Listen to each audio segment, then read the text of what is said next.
My favorite teacher. Hello everyone. Today I want to talk about my favorite teacher. Everyone has a favorite teacher. My favorite teacher is very kind. My teacher helped me learn. He explained, listen clearly. When I don't understand, my teacher helped me again. My teacher is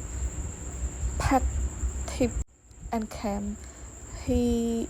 encouraged me every day because of my teacher. I like learning more.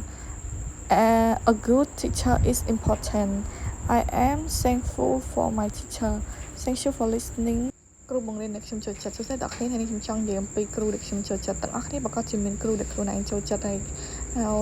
គ្រូដែលខ្ញុំចូលចិត្តហ្នឹងគឺគាត់មានទឹកចិត្តល្អ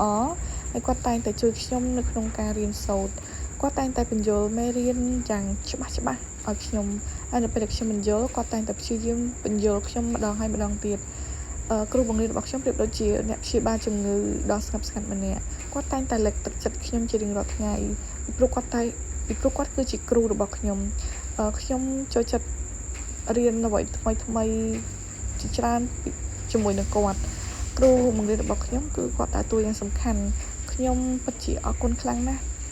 ចំពោះគ្រូរបស់ខ្ញុំអរគុណសម្រាប់ការស្ដាប់ទាំងអស់គ្នា